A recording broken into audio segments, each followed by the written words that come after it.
My intuition is telling me they'll be better. What's up, Glamazons? Welcome back to my channel. If you are new, thanks for joining us. My name is Natalie and this is my channel, Music to Makeup. So today's video is going to be inspiration from my personal dating life, like it usually is. And I'm going to be talking about the difference between genuine flattery and admiration and love bombing. How do you know the difference? Because when you first are starting to date someone, there's that honeymoon phase, and you both kind of have an admiration for each other and can put each other on a pedestal. But when does it become love bombing? There's a very thin line between genuine flattery and love bombing, and that's what I'm going to be talking about. So I'm going to be talking about the signs that it's love bombing and not genuine flattery, and then I'm also going to be talking about how you can try to avoid falling victim to someone who is love bombing you. So if you would be interested in hearing about that, then keep on watching. And if you do like this video, please let me know by giving it a thumbs up, and don't forget to subscribe before you leave. So I have done extensive research. I have multiple videos about narcissistic abuse and the 3 phases of narcissistic abuse, which are, number 1, the idolization phase, and this is where love bombing comes in. The second phase is the devaluation phase, where you're knocked off that pedestal, and then the third phase is the discard phase. So how do we tell the difference between genuine flattery and love bombing? So I started dating someone recently, and okay, let me tell you how we came to start talking, because it was such like a cute meeting and story, and I really wanted to believe the things that he was saying was genuine and flattery, but I had to stop myself. I'm like, I know so much about narcissistic abuse and these phases and love bombing, but that does not make me completely immune to them. And I had to even like go back and watch my own videos and kind of just to clarify, like, am I in the honeymoon phase and ignoring these red flags, or is it true admiration and flattery? So I'm moving soon, and I had some furniture that I needed to get rid of, so I called a moving company. It was also junk removal, to come get some of this furniture. So 2 guys came. They actually came like a couple hours earlier than they were supposed to, and I was asleep. So I came to the door like in my pajamas, like half asleep, no makeup on, my hair is like this. I'm like, huh, what?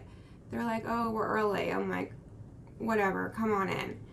And they were both kind of cute, but one I was definitely like more attracted to than the other. And he was like, oh, so what do you do for a living? And I'm like, I'm a nurse. He's like, oh, I thought so.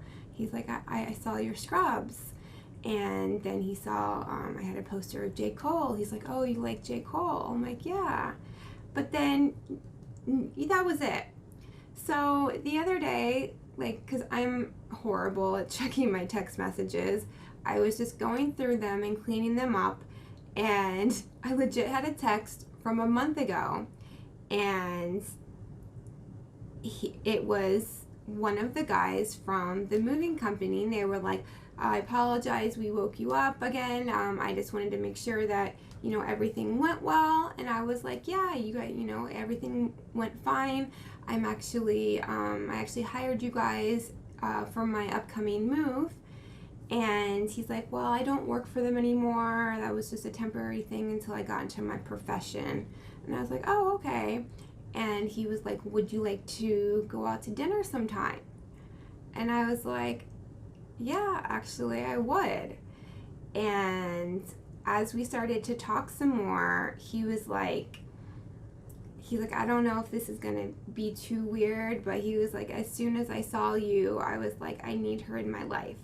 And I was like, well, what made you think that? And he was like, I could just tell by your place, like you're a very girly, feminine person, like you're into fashion and makeup. And I'm like, yeah, that's definitely me. And he was like, you're so beautiful. And I was like, I was a hot mess. Like, you literally woke me up out of a sleep. Like, if you think I'm beautiful, then, like, we're off to a good start. Okay, so we had a date planned for Sunday. And we had been talking. And the only thing that had kind of thrown a red flag was he said, I'm going to work hard for this relationship we're starting. And I'm like, whoa. I'm like, we haven't even been on a date yet. Like, slow your roll. But, you know, just as we talked more, you know, we had a lot in common, and it seems like we had the same values. And against my better judgment, because number one, like, I'll never invite someone over to my place on a first date, but I was like, oh, we already met, and I was just really looking forward to, like, seeing him. And he was like, hey, can I, you know, stop by? Well, I actually invited him, and I was like, but it can only be for like an hour because I had to work the next day. And he's like, that's fine. I'm like, okay. So, all right, before I get into the full story, all right, let's get into exactly what love bombing. So love bombing is a seduction technique that occurs during the idolization phase of relationships with narcissists, psychopaths, borderlines, and other personality disordered abusers. They love bomb in order to foster an emotional and physiological dependency in their targets. In other words, you become dependent upon and allow the narcissist to determine your sense of worth. So they use this technique for reasons such as primarily to develop a fast intimacy and affection. Drugging you with flattery isn't just an expression. Victims of love bombing typically experience a high from the intense adoration, hyperattention, and flattery. So many people, such as myself, who have been in one or more of these toxic relationships are seriously concerned about getting into another one. And so to try and prevent that, they're constantly looking for red flags.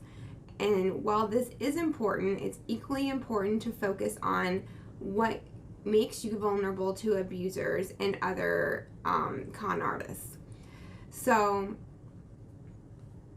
here are some characteristics of love bombing and red flags.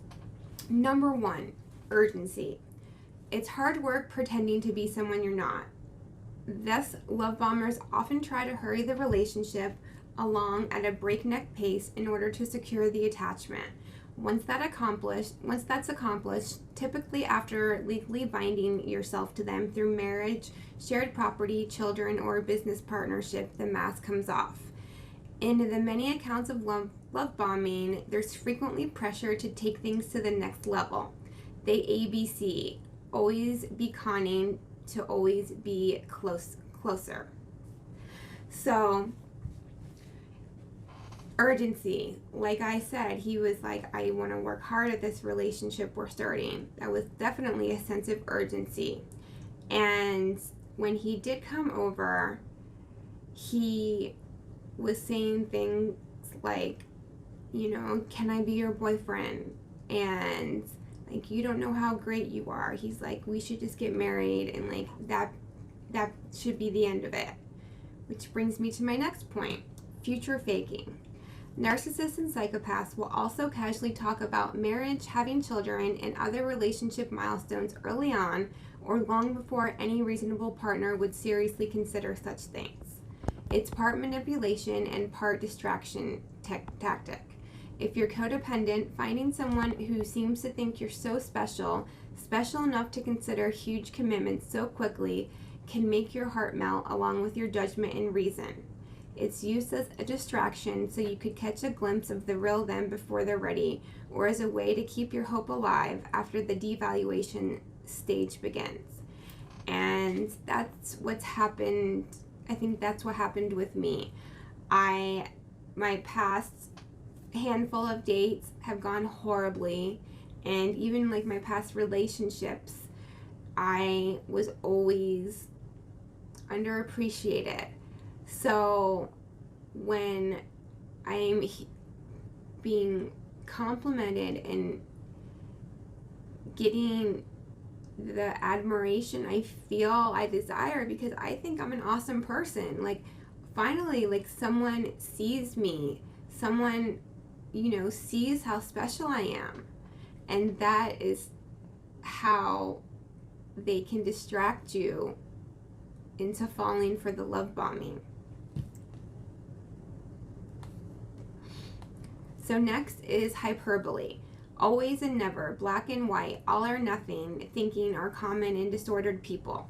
They tend to excessively use words like love, hate, forever, and soulmate without having any real understanding of what these words mean. Oh, this was another thing. He kept saying, like, I just want to love you. I'm like, you can't love me already. You don't even know me. Next is the one-itis. Love bombers often have a fixation on the one, more so than emotionally mature, non-disordered people. They also tend to have had multiple ones. So, yes. All right, next is tales of victimhood. Narcissists, borderlines, and other abusive personalities often, but not always, claim to have been victimized by their exes, friends, and families of origin. Maybe it's true, maybe it isn't. You'll probably never know for certain. Even if they were really abused, it explains the behavior. It doesn't excuse it. Be wary of people who tell you their tales of victimization very early on. It could be a boundary issue, attention seeking, and or they're trying to elicit sympathy or rescuer impulses in order to manipulate you. So I definitely know it's a red flag when someone says like, oh, my ex is crazy. But he was not like that at all. I asked him, about his past relationship, why did it end, and he did not put blame on the other person completely. He took, mutual responsibility. So it was really hard for me to distinguish, is this genuine or is he love bombing me? Which is why I am making this video. So next is magic mirror. Mirroring is something healthy people do too. It helps build rapport and attunement in a relationship. When love bombers mirror, it's usually a lie. They pretend to enjoy the same hobbies and the same beliefs, feelings, and values in order to trick you into trusting and loving them. Many of the common values and interests magically come to an end after the love bombing stops and the mask comes off. So next is ingratiation. Love bombers often try to ingratiate themselves into your family and circle of friends. They suck up, flatter, and bend over backwards to inveigle their way into everyone's good graces. If your friends are healthier than you, you may hear a few what the fuck comments. They do this to seek allies to be better able to manipulate and control you.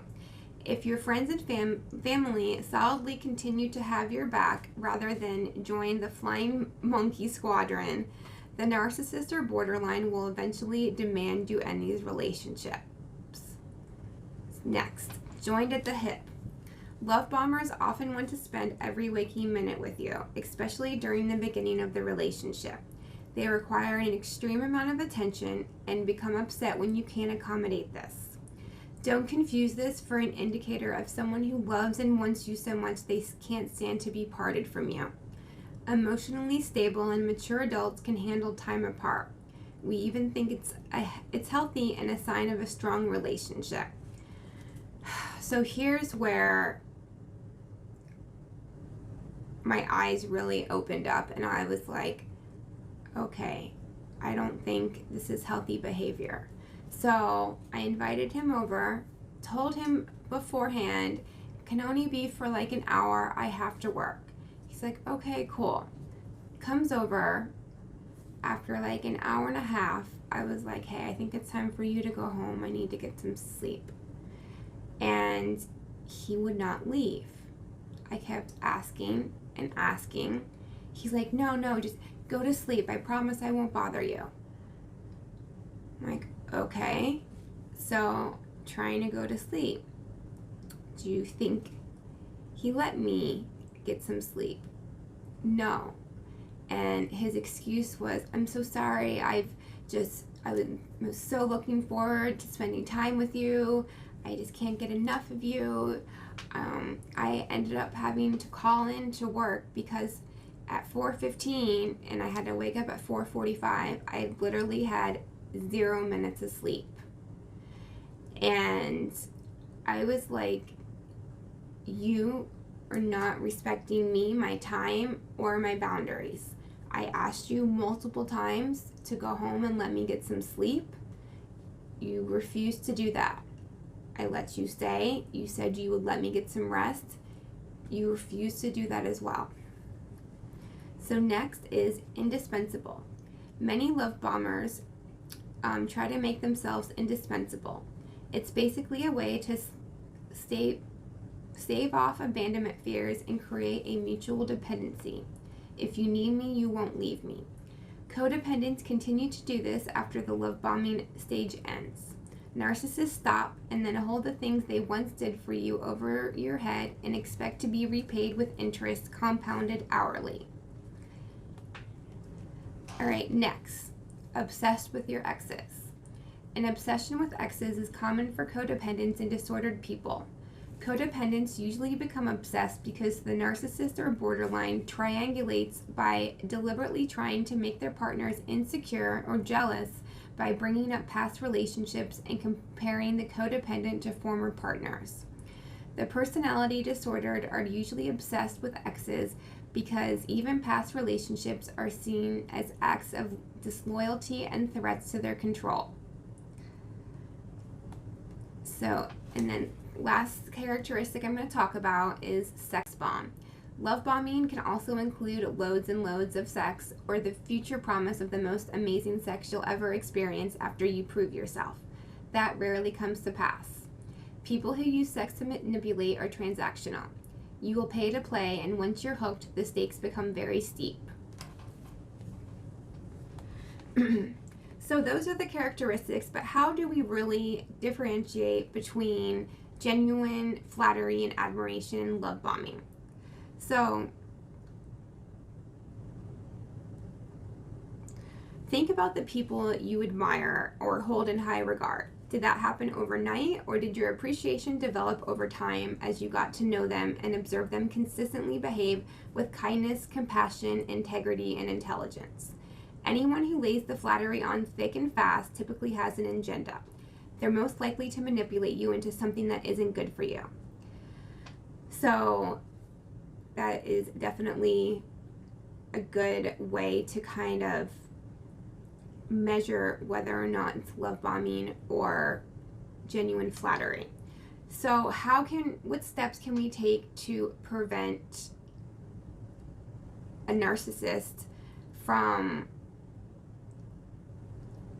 love bombing us, or how can we prevent ourselves from staying in a relationship or continuing to date someone? So in order to avoid being the victim of love bombing, the first thing is take things slow.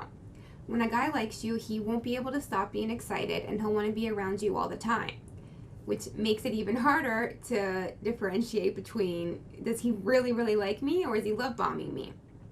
So it's up to you to put the brakes on and slow things down. Otherwise, you can easily find yourself caught up in the romance and miss the warning signs. There will always be warning signs. When you take things slowly, it allows you the chance to get to know him and find out who he is without becoming overwhelmed. It generally takes a minimum of 3 months for someone to show you their true colors. That's why it's so important to take things slowly, as actions will always speak louder than words. Number 2, value yourself. Needing someone to love you so that you feel good about yourself can leave you open to love bombing. These types of people will use your insecurities to control you. They will show you that they are the only person who gets and understands you. A love bomber will usually pick someone they know they can manipulate. Having good self-esteem and self-worth is your best protection against love bombing. When you value yourself and know your worth, you are less likely to fall victim to love bombing. So, whereas in my past, I would have given him a second chance, by him showing me on the very first night, by disrespecting me and by crossing my boundaries, showed me that he is not someone that is worthy of my time. And I have more self-respect and I know my worth now. Number 3, boundaries. Boundaries are there to let other people know what is and what isn't acceptable. When you have personal boundaries, you take responsibility for who you are and take control of your life. Boundaries show people how they can and can't treat you. Healthy boundaries will protect you from falling victim to love bombing. Number 4, how you feel. Always take the time to be aware of how you feel in a relationship. Instead of focusing on keeping the other person happy all the time, you need to be aware of how you feel. A healthy relationship should feel good and not leave you questioning yourself, feeling insecure, or feeling controlled. And after our first meeting, I was so angry because I hate calling into work. Number 1, I had hardly no PTO and I was supposed to get my second COVID vaccine. And because he disrespected my boundaries, I was unable to do those things, and I was so mad. Number 5, trust your gut feeling. People who have been victims of love bombing say that something just didn't feel right, yet they ignored the feelings as it felt so good to have someone who was into them. Trust that gut feeling that is telling you something isn't quite right. And my intuition is definitely telling me something isn't quite right. And instead of denying it like I used to in the past, I'm acknowledging it. And trust your friends and family's opinion. Chemistry shuts down the part of your brain related to judgment about the person you're dating. You are not objective about them and can be literally blinded by love. The cliche, love is blind, is a cliche for a reason. Your friends and family are able to be objective in a way you can't and will see the warning signs. So after this all happened, I texted one of my friends and told her what happened. And she was like, it sounds like he's sorry, but it doesn't matter what his reasoning was. His behavior was completely unacceptable. And I was like, you were completely right. So, yeah, I just wanted to make this video to kind of show you guys the difference between genuine flattery and admiration and love bombing, because they can seem very, very similar, and a lot of the actions are similar, but it all comes down to, are they respecting you, your boundaries, or is it all a ploy to manipulate you? Alright guys, I hope this video was helpful in some way, and I think making it definitely helped me in my current situation. So let me know your comments about this topic down below. Alright guys, I love you. I will see you in my next video. Bye.